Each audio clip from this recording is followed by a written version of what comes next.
बेरोजगारी की समस्या है, इसको हल करने के लिए पहला काम 30 लाख सरकारी नौकरियां हम आपके हवाले करने जा रहे हैं जो खाली पड़ी हुई हैं।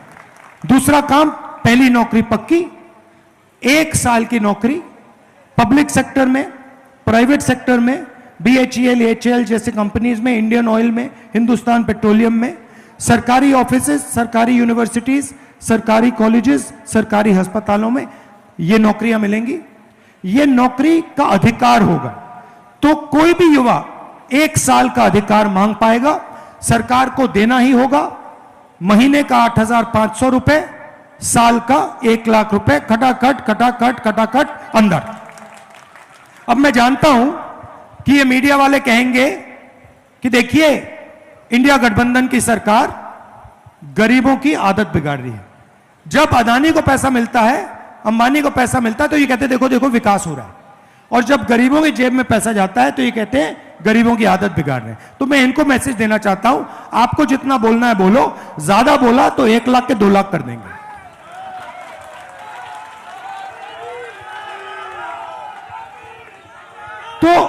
तो हमारा आइडिया क्या है, जो नरेंद्र मोदी जी ने आपके जेब से निकाला, गलत GST लगाकर, नोटबंदी, अदानी की मदद करके, किसान का जो बिल लाए, जो आपने उनके जेब से निकाला पिछले 10 साल, वो हम आपके जेब में डालना चाहते हैं।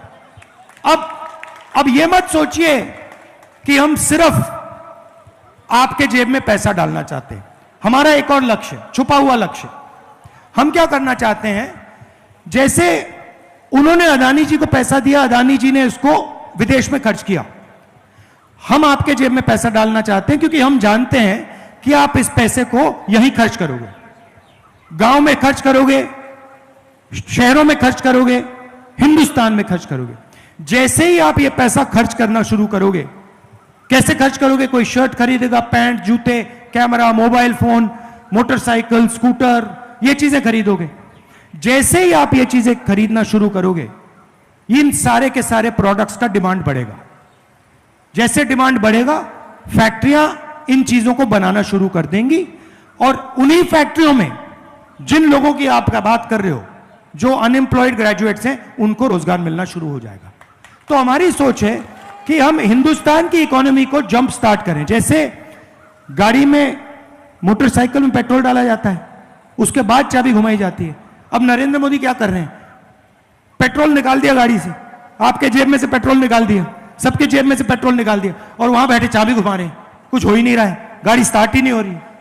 तो इसीलिए हम आपके जेब में पैसा डाल रहे हैं, और हम लाखों करोड़ रुपए डालेंगे, किसानों को देंगे, मजदूरों को देंगे, छोटे व्यापारियों को देंगे, युवाओं को देंगे, महिलाओं को देंगे। उसके बाद जैसे ही हम चाबी घुमाएंगे, गड़गड़ गड़गड़ गड़ स्टार्ट हो जाएगा, खटाखट खटाखट खटाखट इंजन स्टार्ट हो जाएगा, और उससे पहले फटाफट फटाफट फटाफट नरेंद्र मोदी को आउट कीजिए।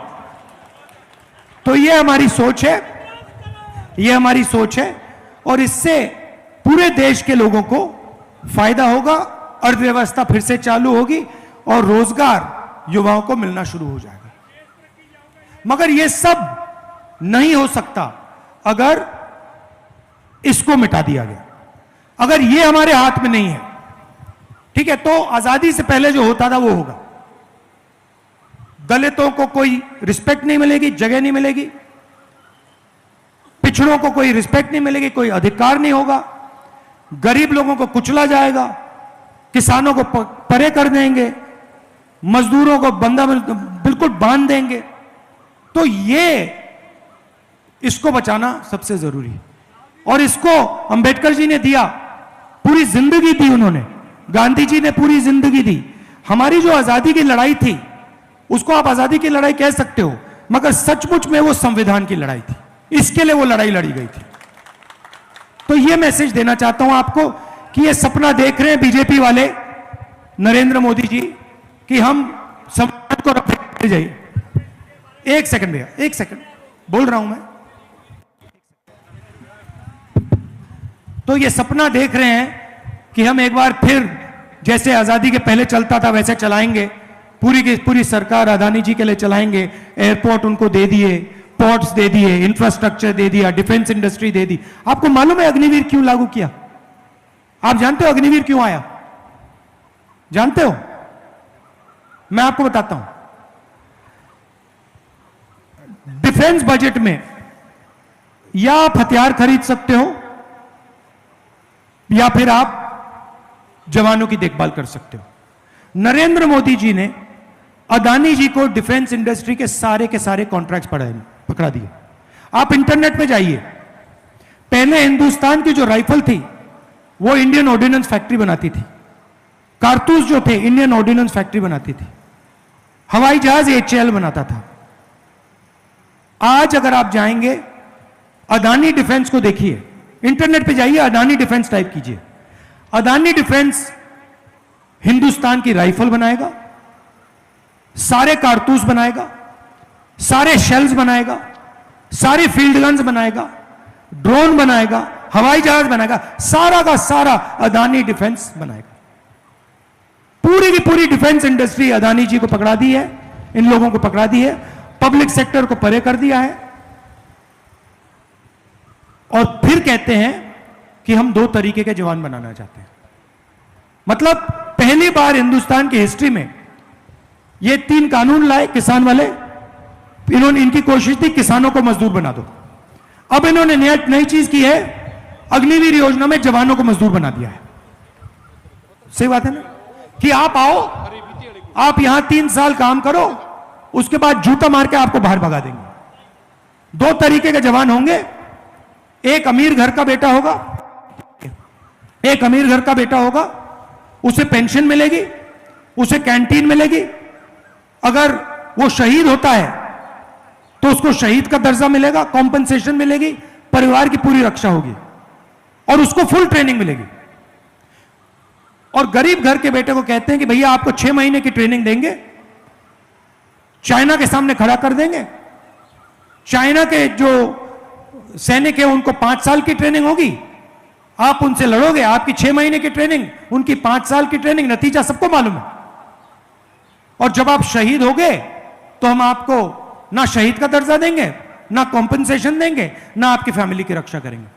तो 2 तरीके के शहीद बना दिए हैं, एक अमीर घर का बेटा, दूसरा गरीब। और गरीब वाले से कह रहे हैं कि भैया आपको 3-4 साल बाद निकाल देंगे, पेंशन नहीं देंगे, शहीद का दर्जा नहीं देंगे। ये हमारे लिए एक्सेप्टेबल ही नहीं है। ये सेना का अपमान है, देशभक्तों का अपमान है, आर्मी का अपमान है, इसको हम एक्सेप्ट नहीं करेंगे। जैसे ही हमारी सरकार आएगी, पहला काम होगा अग्निवीर योजना को फाड़ के कूड़ेदान में फेंक देंगे।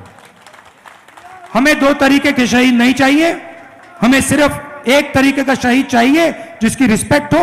शहीद भगत सिंह जी जैसे, उनकी रिस्पेक्ट है, सब लोग इज्जत देते हैं। यहां पे अभी म्यूजियम बनाया, स्टैचू बनाई, स्मारक बनाया, हर शहीद की ऐसी इज्जत होनी चाहिए। अभी 2 दिन पहले मैं एक अग्निवीर से जाके मिला, अग्निवीर के परिवार से जाके मिला जो शहीद हुआ। अभी उसको कॉम्पनसेशन नहीं मिली है, उसको शहीद का दर्जा नहीं मिला है, उसको देश भूल गया है। तो ये तो एक्सेप्टेबल ही नहीं है, इसको हम एक्सेप्ट करने को तैयार ही नहीं है। इसलिए हम इसको फाड़ के फेंक देंगे, जैसे पहले हुआ करता था। जवान मजदूर नहीं होगा, जवान जवान होगा और जवान को पूरी रिस्पेक्ट मिलेगी। धन्यवाद।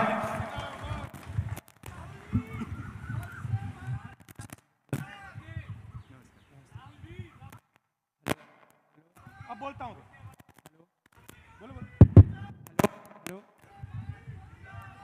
हेलो सर, मैं वॉलीबॉल इंडिया नेशनल प्लेयर हूँ।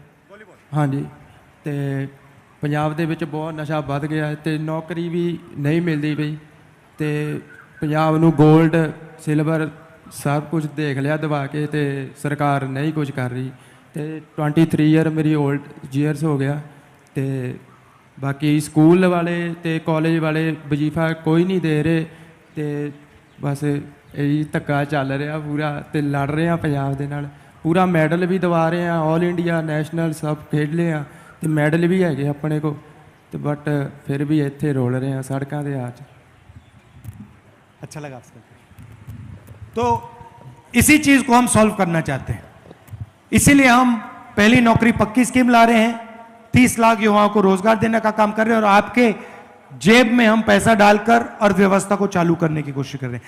आपने रिजर्वेशन की बात उठाई, देखिए हिंदुस्तान में 50% पिछड़े वर्ग के लोग हैं, 15% दलित, 8% आदिवासी, 15% माइनॉरिटी, 5% गरीब जनरल कास्ट, 90% से ज्यादा ये लोग हैं। बीजेपी के लोगों ने साफ कहा है कि हम रिजर्वेशन को खत्म कर देंगे।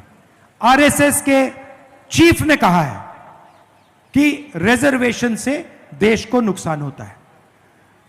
हमारे मैनिफेस्टो में साफ लिखा है, आज जो 50% की लिमिट है रिजर्वेशन को पर, उसको हम हटा देंगे और रिजर्वेशन को बढ़ा देंगे, क्योंकि हमारा काम 90% के लिए काम करने का है। हमारा काम 1% के लिए काम करने का नहीं है। हम जाति जनगणना कराएंगे, इकोनॉमिक सर्वे कराएंगे, संस्थाओं का सर्वे कराएंगे, और हिंदुस्तान की जो सच्चाई है, भागीदारी की जो सच्चाई है, कितनी भागीदारी किसके पास है, वो हम देश के सामने रख देंगे।